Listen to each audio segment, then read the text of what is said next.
Pets Add Life, your guide to the latest in pet trends, products, and the joy of the human-animal bond, with Kristen Levine and Chris Bonifati, powered by the American Pet Products Association and Dog TV. All right.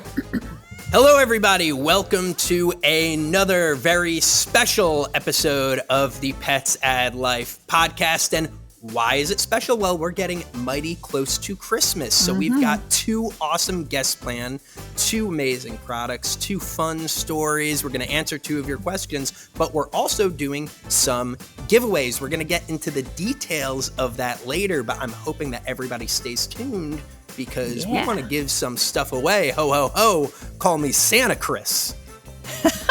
Oh my gosh. Santa Chris. Hey, you know what's cool? Santa Chris, no. Hanukkah starts on Christmas this year. So we got a double holiday on the 25th. I like the double holiday. That's good stuff. That's good stuff. So we're getting mighty close. We're just about a week away from Christmas. Kristen, what are your plans like this year for Christmas? I know you used to go to Colorado, right? Yeah, we did. My sister lives out there. But this year we're going to kind of lay low. We're going to stay here in Western North Carolina. My mom moved here this summer, so she's going to be here. And then we have some neighbors coming over on Christmas Eve. So we'll just kind of have a nice, quiet little Christmas Eve. And then mom's going to cook up a big Christmas Day dinner. We'll head on over to her house. So, and I bought her dog Ben the cutest little red and blue plaid sweater for his gift. So I hope he's not listening because I want him to be surprised. And if he is, somebody cover his ears, Harry. That's awesome. We're actually, we're heading down your way. We're going down to South Carolina to see Hope's parents for the Galvin family Christmas party, where Chef Chris will, of course, be making an appearance. We do a family secret Santa with all of them, which is nice, so I don't have to worry about getting all 500 members of the Galvin clan gifts. That's great. Because it's an Irish family. There's a lot of them. They know how to multiply. So it's nice. You just get one person and you worry about that. And we do wish lists and everything. So we got it down to a science. So taking the stress out of the holidays, which is the best way to do it. Yes. And hey, speaking of taking the stress out of the holidays, that's what we're here for, folks. We're here to give you a nice 45 minutes to 1 hour of easy pet-related listening that'll make you feel real good. Stay tuned because we have a veterinarian and a prolific, I was looking at how many books she has. Absolutely prolific writer who loves to write dog stories. So we're going to be getting to that in a little bit. But before we get there, we got to hit the story corner. So let's go ahead and jump into that. Kristen and Chris present Storytime. All right, Chris. So for story time, I actually have another survey. I did something similar last week, but I'm kind of into this end of the year kind of thing. So this is a survey about how much money you're going to spend on your pet's gifts this holiday season. So let me just start out by asking you, will you spend between $0 and $25, between $25 and $50, or $50 and above on Tiger this year? Honestly, probably between 0 and 25. Her gift is likely going to be people food. It's probably going to be some like boiled shredded chicken. She wants for not, she's older, so there's, she won't wear like any cute little outfits or anything like that. So the best gift I could give her is some cat-safe cheese, a little bit of butter, a little bit of cream, and some cat-safe American cheese. Well, no, the American cheese is not cat-safe. I know. She'll have a little bit of that, yeah. But they do make like cat-safe. It's because they take all the salt out. Sure, that's what's bad for the cat. So yeah, no, I spend a lot on like her regular food and her litter, and we just got her, that automatic feeder and stuff like that. But those are gifts for me because it makes my life easier. That's not a gift for her. Exactly. Yeah. Well, if you're curious to know what other pet parents are going to be spending, I surveyed my pet living audience last week, and I learned that 35% of them will spend $10 to $25 on their pet. 31% are going to spend 25 to 50. And 13% said they're going to spend $50 to $100. Did I say that twice? No, I didn't. And then another 13% said the sky is the limit, and only 4% said they were not going to spend any money on pet gifts this holiday season. So Scrooge. I know, right?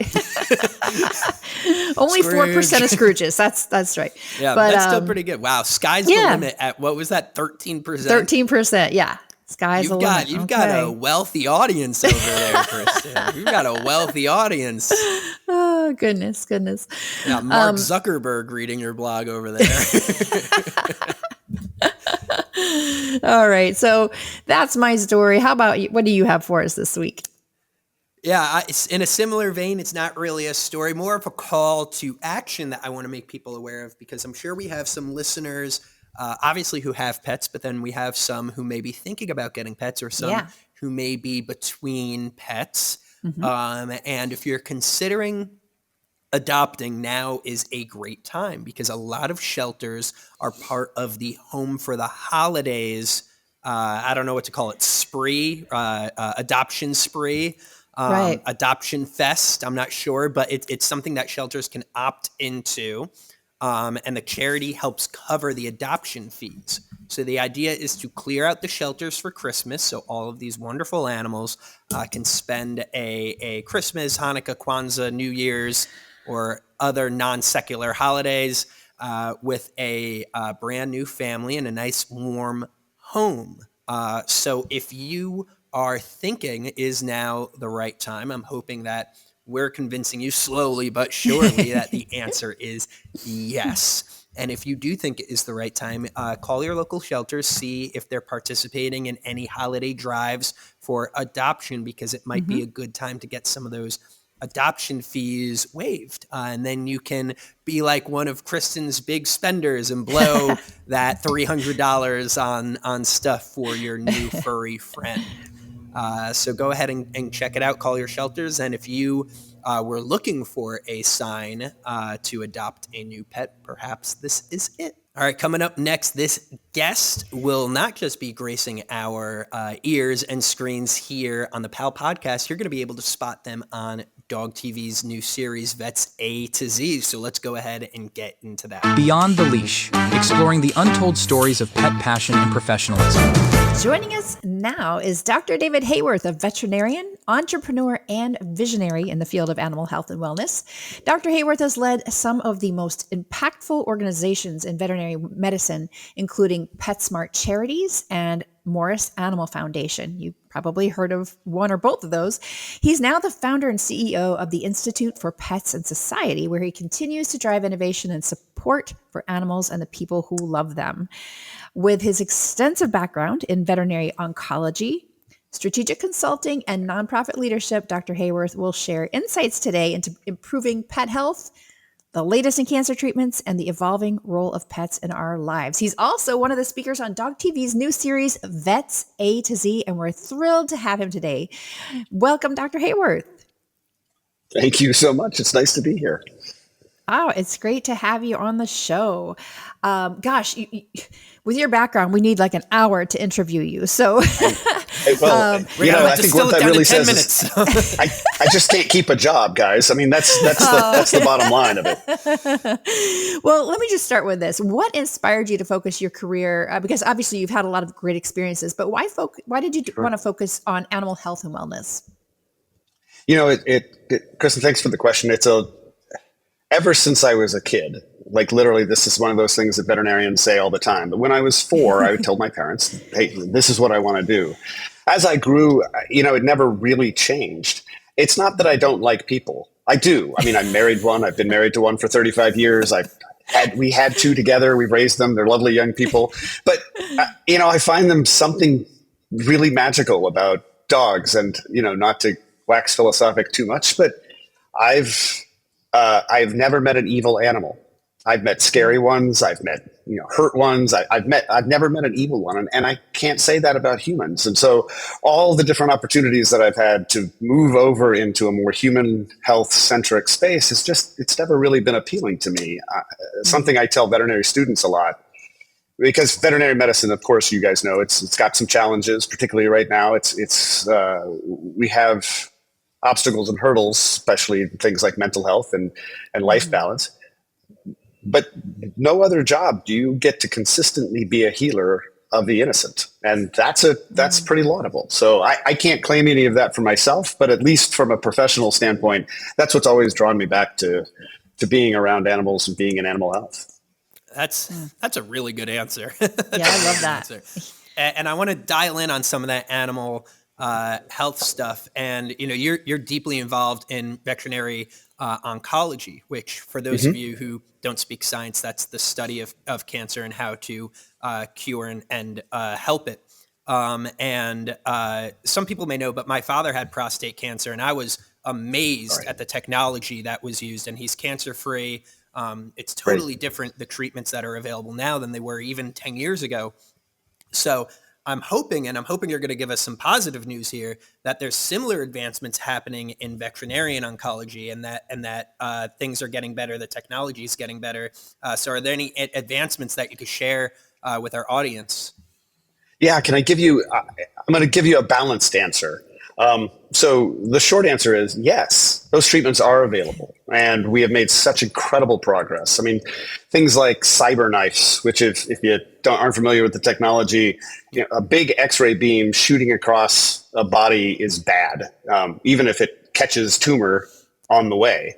But if you take 5 or 6 or sometimes 100 smaller intensity beams and focus them through different, then most of the body is not getting anything. But that point at which all of those beams intersect, it's like Ghostbusters, that when the beams cross, that's a lot of energy being focused. And so that's technology we couldn't have possibly had without the computers that we have today and the technology. The balance to that answer is it's not available to most pet parents. Most pet parents, you have to be extraordinarily committed to be able to get the same kind of technology for your dogs.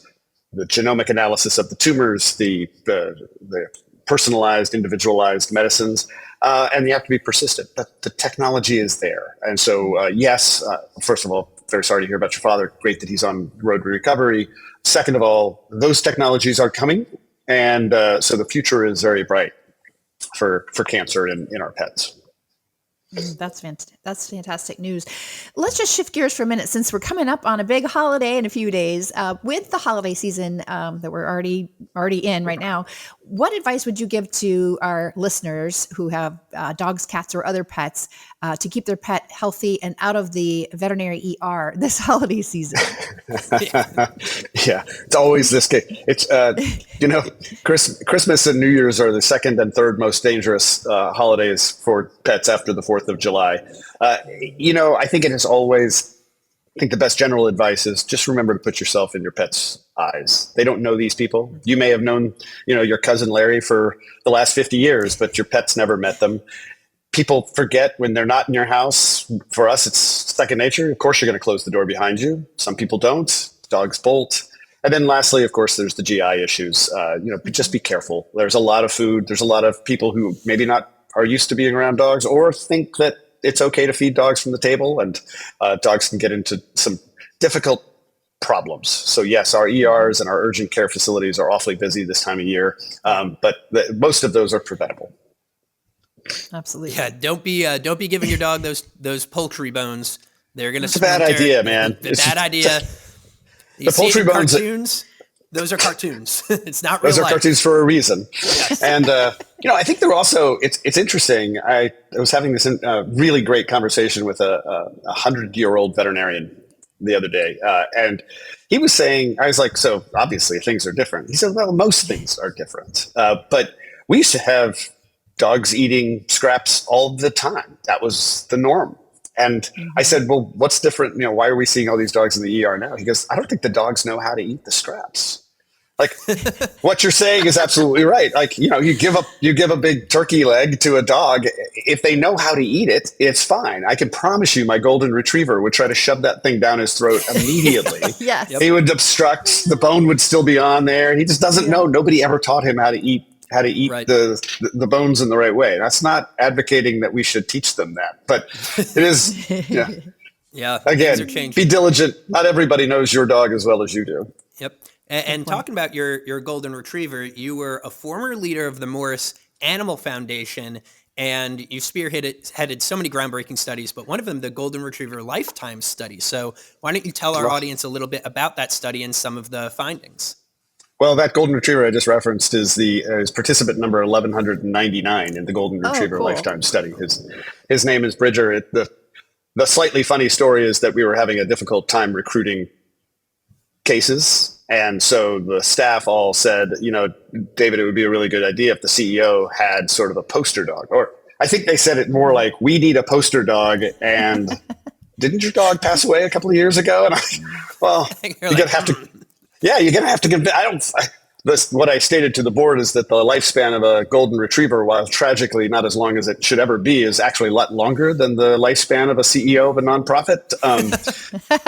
But Golden Retriever Lifetime Study, for those of you who don't know it, it's a 3,000 golden retrievers that were recruited in 2010 through 2012, and every year those owners would bring the dog to the vet and get a bunch of blood, urine, saliva, hair samples, nail samples, all collected and moved and then analyzed so we could track the health of those dogs. And over time, some of those dogs got sick. We were specifically looking at cancer, but we saw all sorts of diseases, and some of them didn't. And so the real value in all of that amazing data is to piece out what was different about those dogs, what was different genetically, what was different in their environment, what was different in their nutrition as they grew up.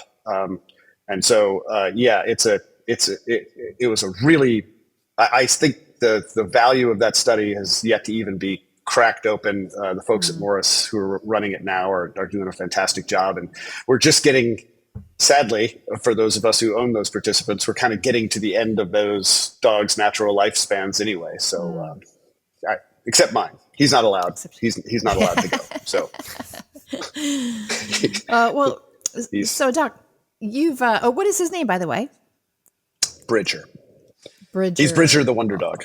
Oh, Bridger of course the he Wonder is. Of course he is. You've been such a he is a tremendous dog. everybody's dog is the best dogs ever. Best dog I ever. know. Yep, and everybody's right. And everybody's right. That's right. There are a lot of good boys. I want to ask you about the human-animal bond. You've been such a vocal advocate for the human-animal bond. How do you think pets are shaping our lives and our communities in new ways, especially as their roles in families continue to evolve? Sure. It's fascinating. I think where I've really been interested in is for those of us who were raised with animals or, who are probably listening to this podcast, we get it, right? I mean, there's nobody has to tell me that there's a special bond between dogs and people. But what we were finding, particularly back in the 90s and early 2000s, was there were a lot of facilities that were breaking that bond, either in housing restrictions or like in a very real way in hospitals that wouldn't allow a dog therapy program because it would go all the way up to the chief medical officer, and the chief medical officer would say, nope, they're dirty, they're not hygienic, there's no way we're going to let those people. And even though in our hearts we know that those are really powerful. That's really powerful medicine to have a very empathetic dog who can come and sit. Bridger, by the way, was a therapy dog at Phoenix Children's Hospital with my wife. They were a therapy team. And it was just extraordinary. The stories she would come back with about how he could go into any room and immediately sense who needed him most. And sometimes it was the child on the bed, but as often it was, the little abuelo in the corner who hadn't said a word, but was really hurting because their grandchild was sick and in the hospital. And so he would just go over, put his head on and give incredible comfort. So why, how could we get scientific evidence to tell those medical directors, like, actually, you're doing yourself a disservice and you're doing the patients a disservice by not allowing these things, or at least not allowing the option? But the question that you asked was around the changing role that dogs have had. And since the 1950s, really, and we could point to a few specific reasons why in the 1950s, but dogs have really moved from the backyard to the kitchen, from the kitchen into the living room, from the living room into the bedroom, and from the bedroom up onto the bed. And now we're seeing a generation of pet owners coming in who are saying that actually I'd rather have my dog than I would rather have than children. That can be troubling from a societal standpoint. Are they being surrogates for human families? And I think there's, to be honest, even as big of an advocate as I am, I think that there is some concern that we should address. Why is it that traditional families are being perhaps put off by a significant proportion of young people and being replaced by this relationship with dogs? Also, is that fair to the dogs? Because you'll see a lot of dogs not being actually treated like dogs, and so they don't even know what they're supposed to be doing and what role they're supposed to be playing. But I think it is both beautiful, especially when you see all the positivity that comes out of that, of pets in our world, whether it's a dog or a cat or one of the more exotic pets. It's kind of cool to see this continue, and the commercial aspects of that bond are undeniable. Yeah, I mean, I agree. I agree.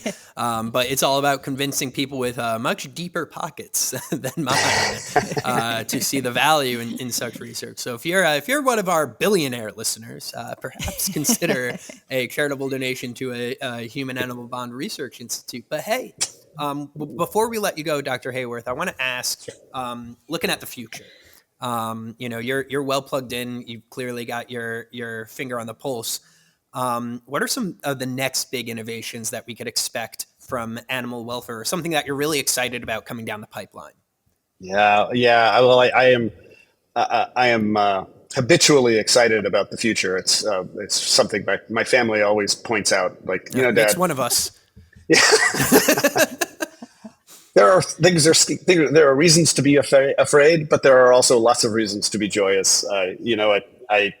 I'm a big fan of the philosopher and neurolinguist, a guy named Steven Pinker, who's out of Harvard. If you get a chance to read, he wrote a book called Enlightenment Now. I am not kidding. We were on a vacation, and my children said that I'm quoting this book so often that they made a drinking game out of it. So 4 days into the vacation, I realized I said something, and both kids had to snap their put their glasses on the table and drink. And I'm like, okay, that's sad. I think where we're going with the marriage of computing power and large data sets is it starts to get a little mind blowing. The things that we can do, and for practical examples, I'm associated with a company called Embark Veterinary right now. It's the largest breed identification genetic tests for dogs, and we test for 260,000 markers in the genome. We can come out of that and say your dog either has or doesn't have a mutation for a specific trait, and we're really good at telling you what breed and combination of breeds that DNA came from. But that's a fraction of the information that's in there, and it's just that we don't have the computing power in between our ears to be able to put all those connections together. And so what do I get really excited about? I get excited about the possibility of us understanding our pets at such an extraordinarily deep level that we can let them be what they most want to be. And so, I think one of those interesting things to me about dogs in particular, they're unique among vertebrate species because all of them have been intentionally bred. And so they're what we call closed breeding groups. And what that means is they have behaviors, joys, and fears that are hardwired into them. We all do, but because humans are more outbred, cats are very outbred, it's harder to piece them together. But dogs, we actually have an opportunity to do just that. So whether it's genes for cancer development, so we can be really proactive and make sure that we're watching for this particular cancer that I know my dog is predisposed to, or it's knowing how to train them. So, a dog is reactive to something. Well, you could yell at it. Sometimes that works. German Shepherds actually kind of like it if you give them firm boundaries. Mm-hmm. Small dogs really don't like it. You could also ignore it. Corgis hate it when you ignore things. So how do we get to know how to be the best owner that we possibly can be? And that's what gets me excited, because we've got these new tools that are coming down the pike. So, yeah. And of course, dog TV. I'm excited about that. Of course, dog TV. Well, we love how you just create such a holistic picture of veterinary medicine, the research, the human-animal bond, and animal welfare, pulling it all together. And you're right, there's lots to be very excited about, especially in the world of our companion animals. So thank you so much for joining us today, Dr. Haworth. It was a joy, guys. Thank you so much for the conversation. It's been fun. Our pleasure. Pets add life. I'm feeling better already. Yeah, me too. Yeah, he really brought some unbridled optimism. I'm feeling great. He sure did. And wow, he's a smart guy too. He's involved in so many different areas of the pet world. So you got to watch for sure. Yeah, and I think we're all picking up that Pinker novel, or not novel, book. I always say novel because I read so many fake books. Enlightenment Now. I'm picking it up. I need to feel good. I'm putting the economics books down. I'm picking up some stuff that'll make me smile like Dr. Haworth. Our next guest is a prolific writer. She's written something like, I don't know. Let's wait and find out from her how many books she's written. 20 million books. 20 million books. But she's also done some musical theater with pets in mind. So I'm excited to meet her. And we are thrilled to welcome the legendary Amy Shojai, a nationally recognized pet behavior consultant, a prolific, and I don't use that word weakly, a prolific author and creative powerhouse. Amy is the author of over 35 pet care books, spanning essential guides like Complete Puppy Care and the First Aid Companion, as well as her thrilling Thrillers with Bite fiction series, of which there are many. I mean, she just can't stop writing. Not only is she a go-to expert for understanding and improving cat and dog behavior, but she's also a passionate advocate for pet-centric education through her writing, speaking engagements, and appearances on Animal Planet's Dogs 101 and Cats 101.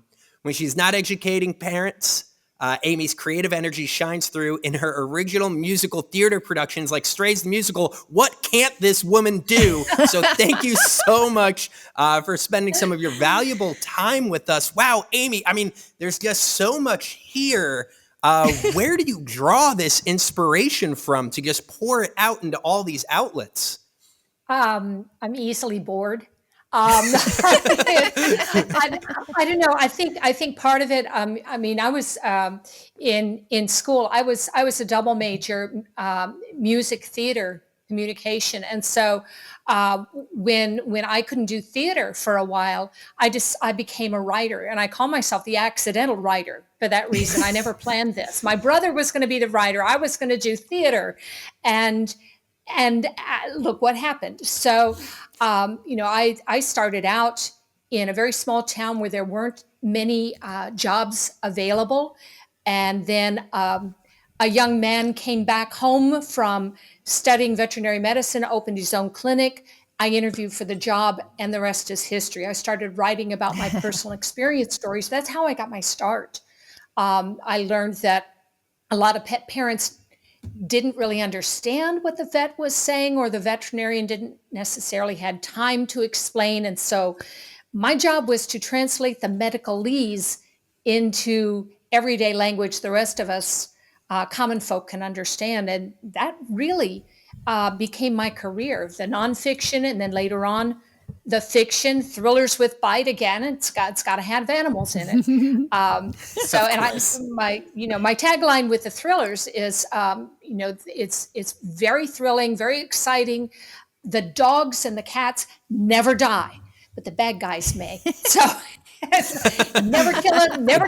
And that's, yeah, that's the way that works.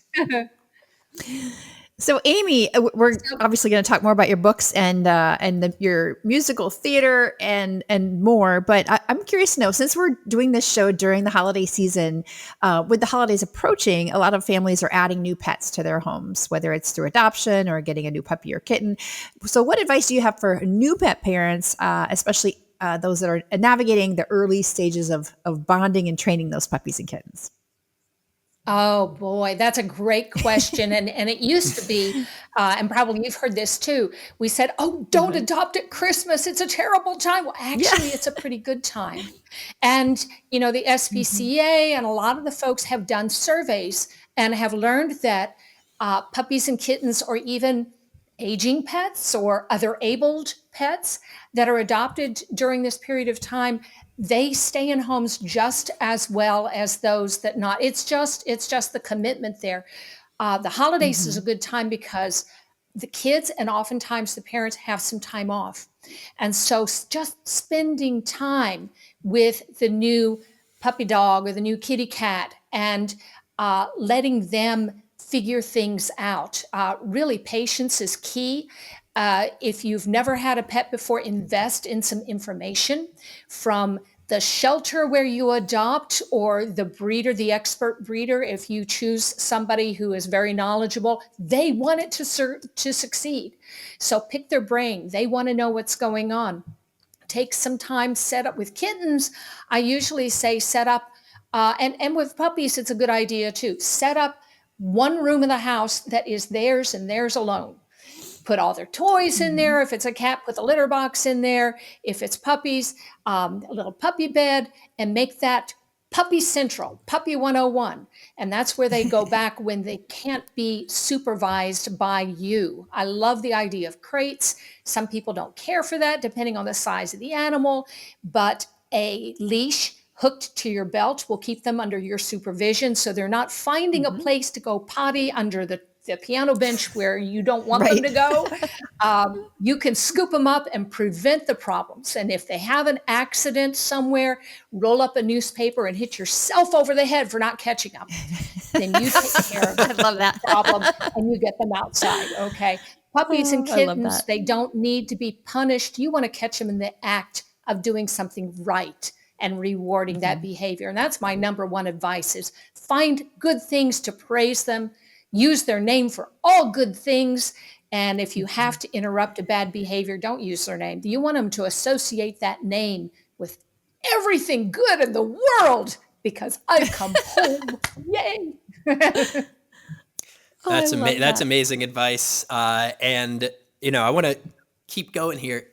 You have a blog too, because of course you do. You just can't stop writing. Called Oh, yeah. and Yes. pardon my French here. I'm reading it as is. I'm reading off the paper, people. Bling, bitches, and blood, which is an amazing name. But it's such a unique Well, I blend do of like pet my bling. advice. So, Yes, you do. It's such a unique blend of pet advice, storytelling, and personal musings. How do you even decide what to write about, and what keeps your creative juices flowing? well, a lot of it has to do with the questions that I get or what I see on social media. I'm all over social media on Facebook, so people can find me there, and on Twitter and different places, or whatever they're calling it these days. So their questions, if they have questions about their kittens or their puppies or their aging pet, and they want to know something about that, that can inspire a blog. I had somebody that sent me a private message and said, the neighbors are letting their dogs poop in my yard. What can I do? And it spawned a blog. It's one of my most popular blogs out there, with anything new in the world of medicine, because I started out as a veterinary technician. So I'll get press releases from the researchers out there when FIP, the feline infectious peritonitis in cats, mutated in the island of Cyprus. And I was hearing all of this stuff. I interviewed the people on the ground, what was going on there, and did a whole series there. So it just really depends on what's going on in the world, what people are asking, what they need to know, oldies but goodies. How many ways can you write about fleas? But they are always there. So some of these things are evergreen. What are food options, healthy food options that you can treat your dog or your cat from the table, and what are absolute no-nos? And that's really important around the holidays because they're family members. We want to include them, but we want to do it right too. They don't need any more table muscle, so to speak. So, in fact, one way my old cat is over here. He's Karma Cat is about a little over 10 years old now, and he was putting on the pudge. And then we had a new kitten show up, and that is the best exercise or weight reduction option ever. Is you get a kitten for the older cat, whether he wants to or not. He's being chased all over the room. He dropped 3 pounds without even trying. And my veterinarian was just elated. Oh, don't let him lose anymore. But he's looking good. And he doesn't act like he's 10. I've got him wrestling and playing. And then, they chase the dog and the dog chases them. And it is a lovely, lovely life. I'm living the dream. Aw. Well, among all the books that you've written and in the blog, you wrote a book called The Dog Who Came to Christmas. Now, tell us a little bit about the book. And I think you've got a little special story you're going to share with us, and you're going to read a little bit from it. But tell us first about yes, actually, I did not write the book. This was a collaboration, and Lonnie Hull DuPont was the editor on that. She goes by a different name on the book cover, was her professional name, and she contacted me and a whole bunch of other people to submit different true stories about our own pets that had some kind of a Christmas theme. She wrote as Callie Smith Grant. Unfortunately, she passed away about 1.5 years ago. So it's a whole collection of these wonderful stories. And I submitted this story, which was actually the first story I ever had published as a professional writer. And we don't really have time to read the whole thing, but I'll set it up and I'll read parts of it. Basically, when I first got married, my husband is from Iran, and he did not grow up around dogs. And so having pets was very new to him. And when we were first married, I knew that this marriage was really going to work because the first thing he did was he wanted to gift me with a puppy. And so we adopted a German Shepherd puppy named Fafner.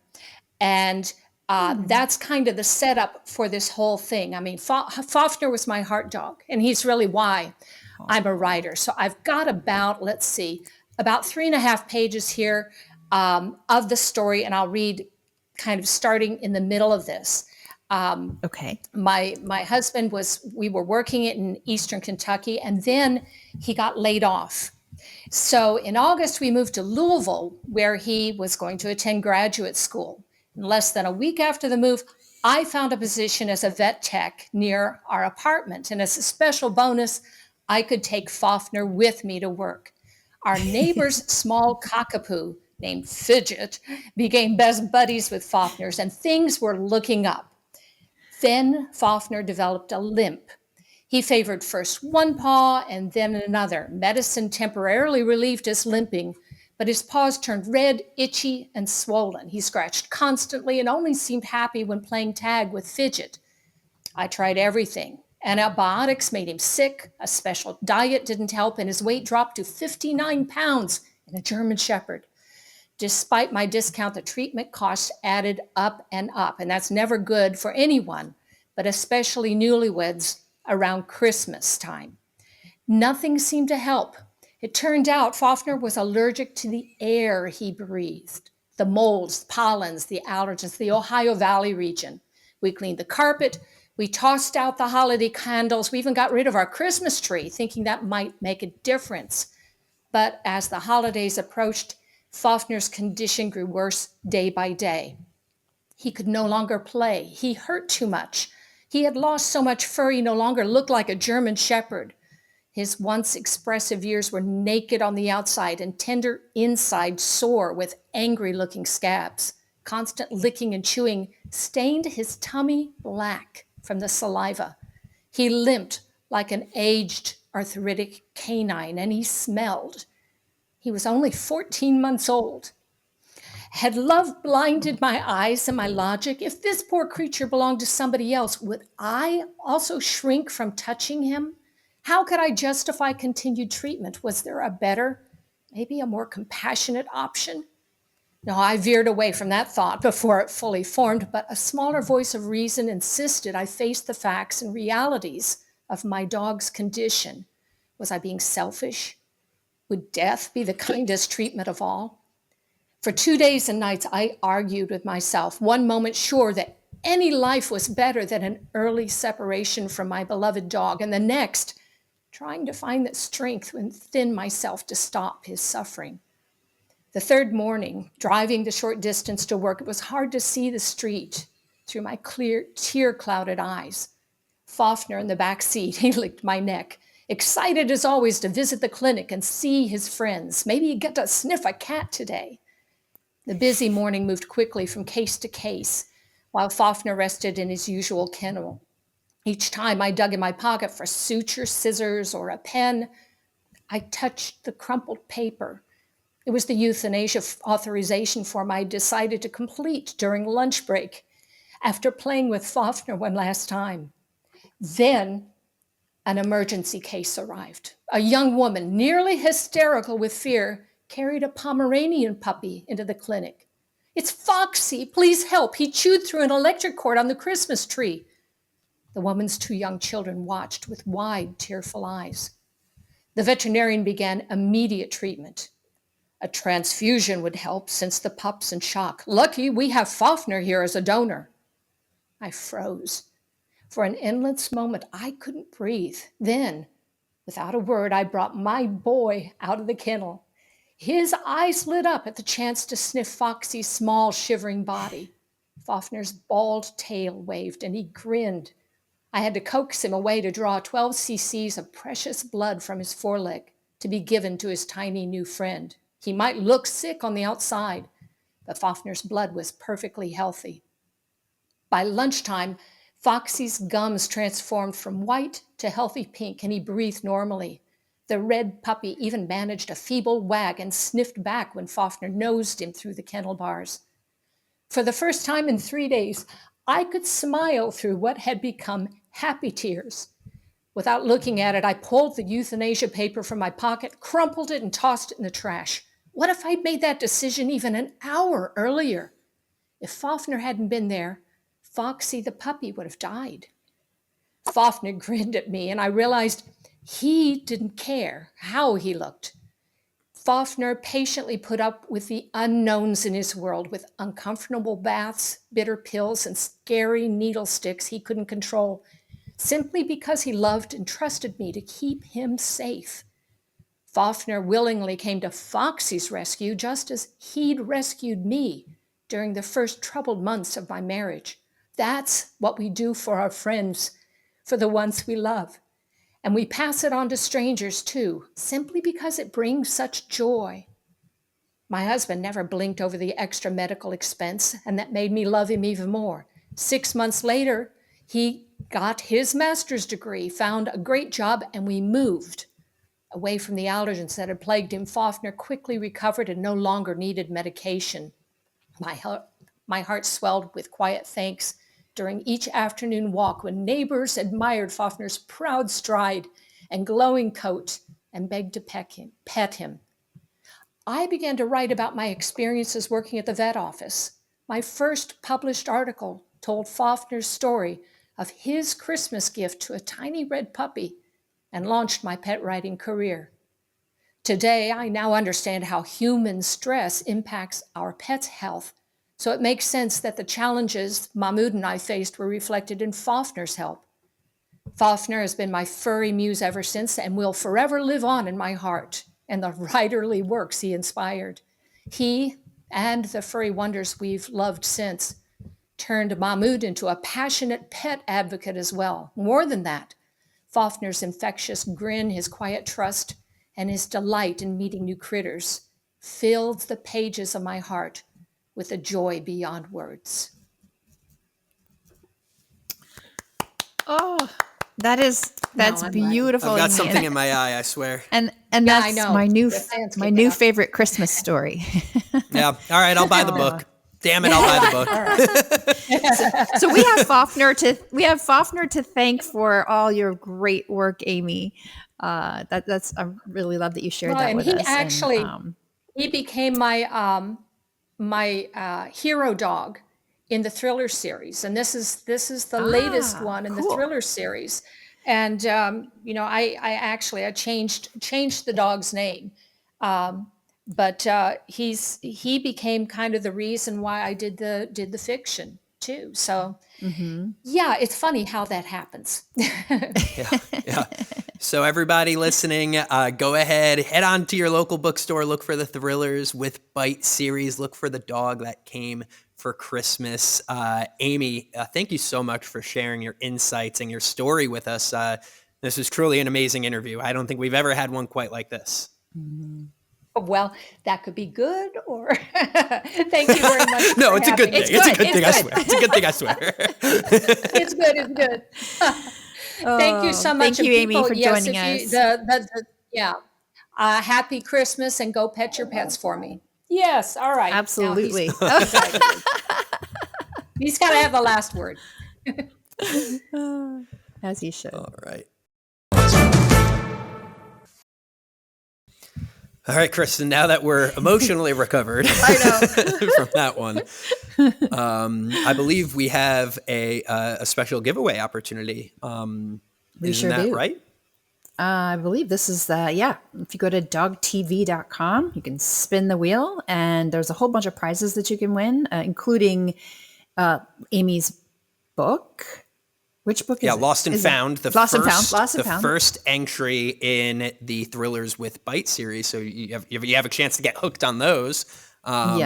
Your ebook's in there. All sorts of my great separation prizes. anxiety book is in there, and there's also all sorts of goodies that you don't have to read as well. Yes, it's not all books. Some of no, we're giving everybody the gift of literacy. No, but go ahead and check that out on dogtv.com and enjoy your free gift. The product of the week. All right, folks, it's time for the product of the week. And this week, I'm bringing you all a product for you furniture lovers out there, for you who may have your couch covered in throw blankets, or if you live in Long Island, plastic, to protect it from every which thing. And I know a lot of people who may not let their dogs up on their couches for that very reason. Well, I've got some good news, pooches who may be wanting to snuggle up on the couch during TV time. Orvis makes a full-size sofa couch cover that is, it's great. It comes in quite a few colors, so you can get it to match your grade. But it covers the whole thing. Covers the seat, covers the armrest. It goes up and over the back. It even skirts down the front. And the best part about it is you could just take this thing, ball it up, and throw it in the washer machine. So it is a great solution if you are caught on the fence of, I really like this piece of furniture and I really want my dog to be comfortable, or if you're having some trouble training your dog to stay off of the furniture. I just think it's absolutely great. It's made of really, high quality, thick material, but again, machine washable. I love machine washable. Ever since I got a washing machine, I'll tell you this much, folks.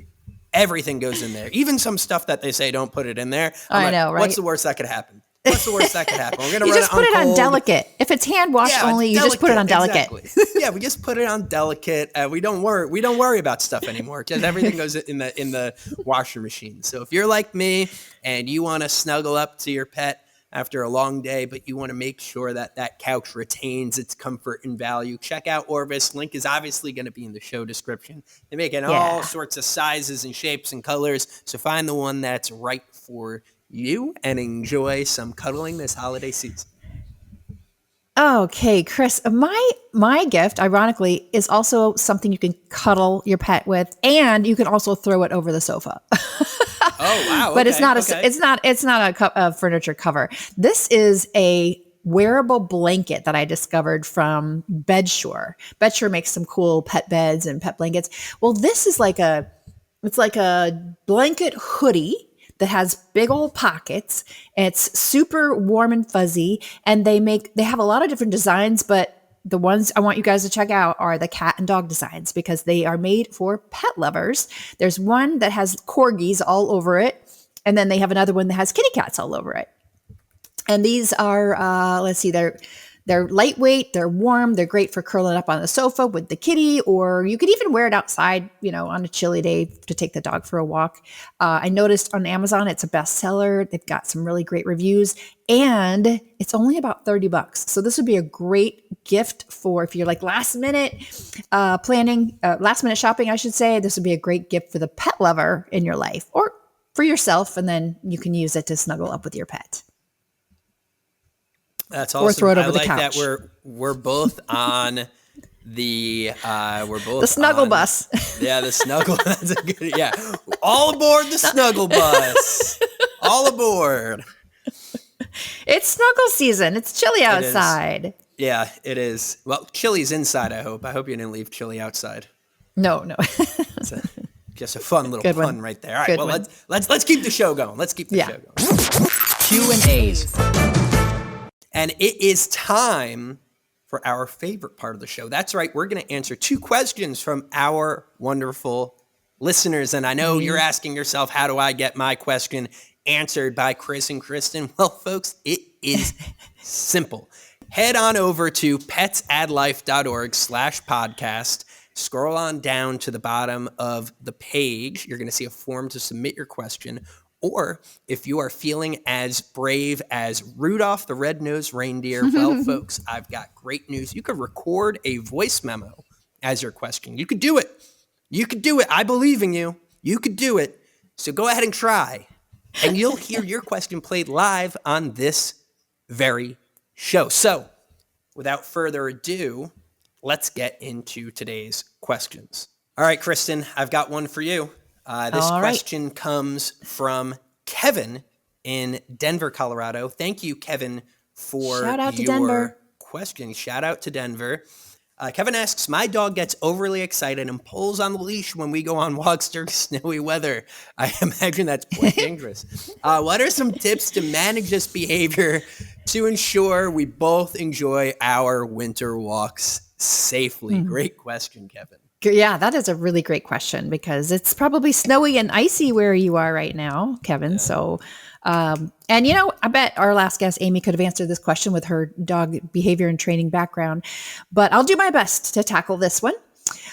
So when I was learning to walk Tulip on a leash, I worked with a dog trainer, and Tulip would, of course, pull ahead of me, and she encouraged me to stop walking when your dog starts to pull.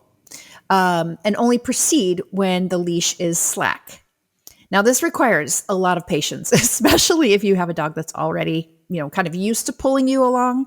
But a little trick you can use is to keep some high value treats in your pocket and, gather up a few in your hand and keep your dog close to you as you're walking, because you're going to kind of feed some of those little treats as you go. And if he starts pulling, the treats stop. So that's one thing you can do. Also, one command that worked really well with my dog Chili was the command, watch me. I taught Chili to look me in the eye when I wanted his attention. And then, of course, I would give him a high value treat. So that's another trick you could use. You have to train your dog first to teach them to watch you. And I did that by holding the treat right up to one of my eyes. So they learned that command means to look you in the eye. So essentially, you're just trying to get their attention to stop pulling.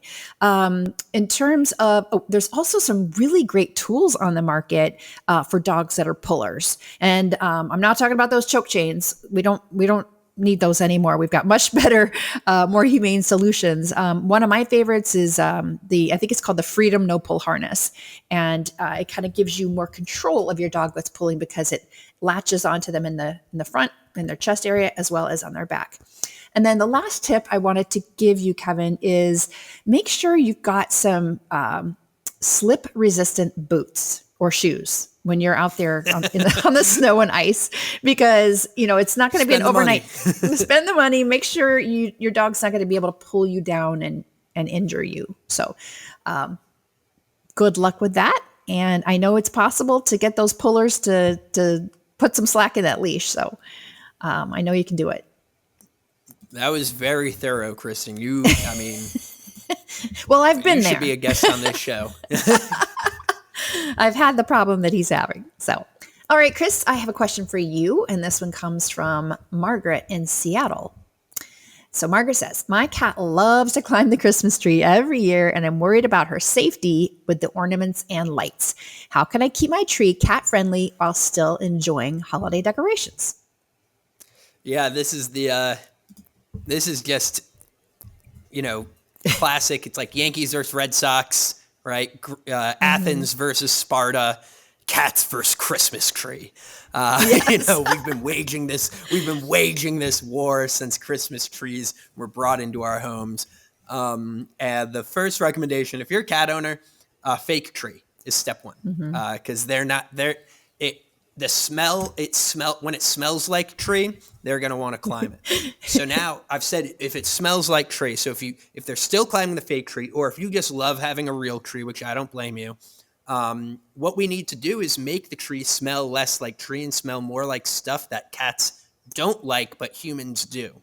And most cats, I'm going to say most because some cats are just weirdos who don't obey any of the rules. Most cats hate the smell of citrus. So what you do is you get yourself a little spray bottle, go ahead and get a lemon and an orange, peel a bunch of the skin off, make little like cocktail twists, really express that peel, get it into a spray bottle with a mostly water and a couple dashes of vinegar. The vinegar is just acidic and it's going to help express the oils out of that citrus, but really go heavy on the citrus. Like imagine you were making a glass of ice water, but instead of ice, it's citrus peel. And what you're basically creating is an essential oil. Go ahead and spray your Christmas tree with that.